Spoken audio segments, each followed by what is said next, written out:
बागेश्वर धाम के नाम पर धंधा करने का हुआ खुलासा तो मची सनसनी। लाखों रुपया वसूल किया जाता है पंडित धीरेन्द्र शास्त्री से मिलने के बदले। फूल चढ़ाने से लेकर पगड़ी बांधने तक हर चीज की वसूली जाती है कीमत। बागेश्वर धाम के नाम की वायरल रशीदों ने खोला राज, तो देखिए क्या बोले पंडित धीरेन्द्र शास्त्री। बागेश्वर धाम के पंडित धीरेन्द्र शास्त्री के नाम पर हर रोज कोई न कोई विवादित अपडेट सामने आ ही जाता है। जितनी लोकप्रियता की सीढ़ियां पंडित धीरेन्द्र शास्त्री छू रहे हैं, उतने ही उनके नाम पर विवाद हो रहे हैं। अब तक आपने सुना होगा कि पंडित धीरेन्द्र शास्त्री पैसा न लेने की बात करते हैं, लेकिन अब इस दावे से परे बागेश्वर धाम के नाम पर वसूली की रशीदें वायरल हुई तो फिर हंगामा बरप गया और लोग तरह तरह की बातें करने लगे।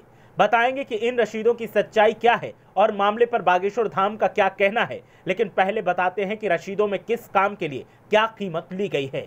आप भी जानकर दंग रह जाएंगे कि ऐसा भी हो सकता है जिसकी किसी को जानकारी नहीं थी। दरअसल पंडित धीरेन्द्र शास्त्री का ललितपुर में कथा का कार्यक्रम था, जिसके लिए खुद पंडित धीरेन्द्र शास्त्री ने इजाजत दी। अब उसी भागवत कार्यक्रम की अलग अलग काम के लिए अलग अलग कीमत की रशीदें वायरल हो रही हैं, जिसमें रस्म पगड़ी की कीमत 2,51,000 रुपए रखी गई है। इसके अलावा सुरक्षा सेवा दल की फीस 1,100 रुपए रखी गई है। साथ ही आरती सेवा के लिए 11,000 फीस रखी गई है और पंडित जी को माला पहनाने के लिए 51,000 कीमत रखी गई है। साथ ही मातृ पितृ पूजनोत्सव के लिए 21,000 रुपए की फीस रखी गई है और तो और पुष्प वर्षा के लिए 1,10,000 रुपए की फीस रखी गई थी। इनमें से कोई भी कार्य अगर करवाना होता तो इतनी फीस देनी ही होती। ये रशीदें जैसे ही वायरल हुई तो फिर हंगामा बरप गया और बागेश्वर धाम ने मामले पर अपना पक्ष रखते हुए आयोजकों को सवालों में ला खड़ा कर दिया और साफ शब्दों में कहा कि धर्म व्यापार नहीं है। सनातन संस्कृति के उत्थान और उन्नति के लिए दिन रात अथक परिश्रम करने वाले महाराज श्री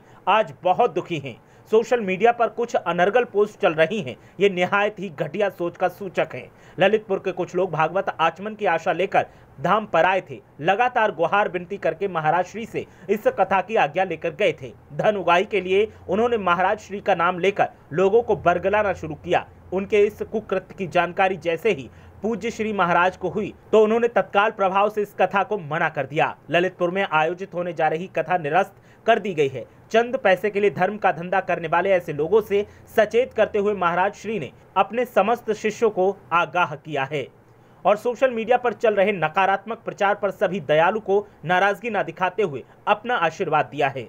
बागेश्वर धाम जन सेवा समिति ने साफ किया है कि पंडित धीरेन्द्र शास्त्री की तरफ से किसी भी तरह के पैसे की मांग नहीं की जाती है और ना उन्होंने ऐसी कोई रशीदें छपवाई हैं, बल्कि ललितपुर के जो आयोजक हैं उन्होंने पंडित जी के नाम पर धन उगाही का धंधा शुरू कर दिया था और उन्हीं की एक करतूत है जो धाम को बदनाम कर रही है। बागेश्वर धाम सरकार और पंडित धीरेन्द्र शास्त्री ने इसकी जानकारी मिलने के बाद कथा को निरस्त किया है। आप लोगों के पास भी अगर ऐसी कोई पोस्ट आए तो बिना सच्चाई जाने इसको आप साझा न करें। ब्यूरो रिपोर्ट, मीडिया हलचल।